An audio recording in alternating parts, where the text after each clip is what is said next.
दोस्तों नमस्कार। नई कंपनी ज्वाइन करने में व्यक्ति को बहुत सारी दिक्कतें आती हैं। जैसा कि हम इस सीरीज में काम कर रहे हैं कि first 90 days in a new organisation या first 90 days in your promoted job role. तो उसी के कनेक्शन में अगर मैं बात करूं, तो यदि किसी भी नए एम्प्लॉय को किसी हायर किया जाता है, एचआर द्वारा उसे हायर किया गया है, तो वो इसे एक उदाहरण से समझने, उसकी प्रोग्रेस, उसके डेवलपमेंट, उसके सक्सेस को एक उदाहरण से समझने की कोशिश करिएगा। एग्जाम्पल देता हूं, उसी प्रकार से जैसे कि किसी एक नए एम्प्लॉय की हायरिंग उसी प्रकार से है कि नए उसी सिस्टम में, यानी कि बॉडी के सिस्टम है, जैसे कि एक नया ऑर्गन ट्रांसप्लांट कर दिया गया हो। यानी कि like an organ transplant, a new employee hired into a new organisational environment. अब होता क्या है, नए इन्वायरमेंट में आते ही दो बातें हो सकती। एक, तो वो ऑर्गन सक्सेस हो जाएगा। दूसरा, वो ऑर्गन सक्सेस नहीं हो। तो अपनी बॉडी का ऑर्गन हमेशा सक्सेसफुल होता है, ये तो बात है। लेकिन उसके फेल्योर होने पर अगर हमारे पास कोई ऑप्शन ही नहीं है कि उसकी जगह कोई और ऑर्गन काम करे, तो हमें बाहर से ऑर्गन लेना पड़ेगा, यानी कि हमें बाहर से हायरिंग करनी पड़ेगी अगर हमारी ऑर्गेनाइजेशन में उतने कॉम्पिटेंट लोग हैं नहीं उस पोजीशन के लिए। तो ऐसे में बहुत सारा चैलेंज एचआर को भी आता है, और बहुत सारे ऐसे चैलेंजेस को नोट भी किया गया है।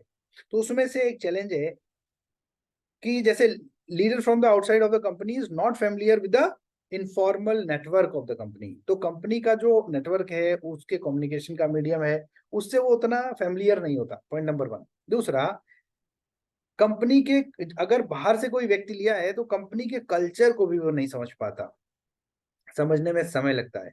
कुछ लोग जो अपने पुराने कल्चर में ही है और वो चेंज नहीं कर पाते फर्स्ट 90 डेज में, तो उनके लिए बहुत डिफिकल्ट है कि वो उसमें सरवाइव भी कर पाएंगे। वैसे ही जैसे नया ऑर्गन अगर उस बॉडी में आया है, अगर वो उस बॉडी के हिसाब से फंक्शन कर रहा है तो बहुत बढ़िया। अगर नहीं कर रहा है वो ऑर्गन उस बॉडी के हिसाब से फंक्शन जो ट्रांसप्लांट किया गया है अभी, तो क्या होगा, वो बॉडी को भी नुकसान पहुंचाने लगेगा और कहीं ना कहीं उसका भी रिप्लेसमेंट ढूंढना पड़ेगा।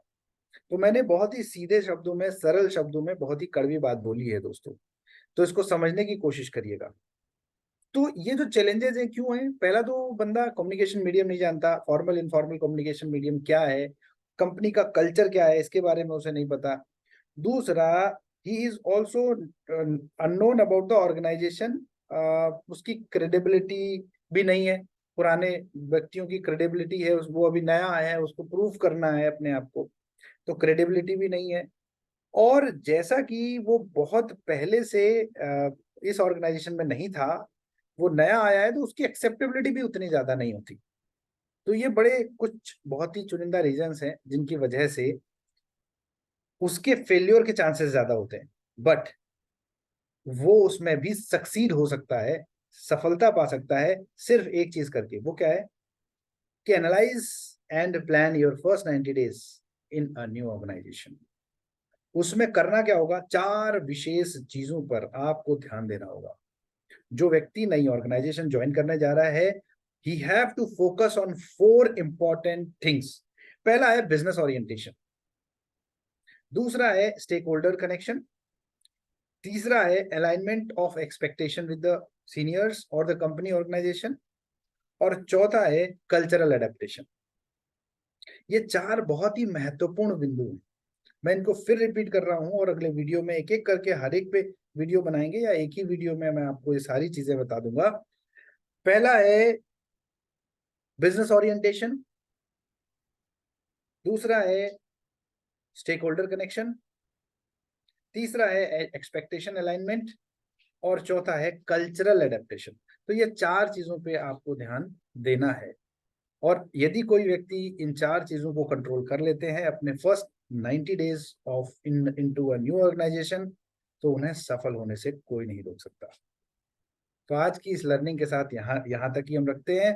नेक्स्ट नेक्स्ट लर्निंग के साथ अगले वीडियो में फिर मुलाकात होगी। तब तक के लिए जय हिंद, धन्यवाद।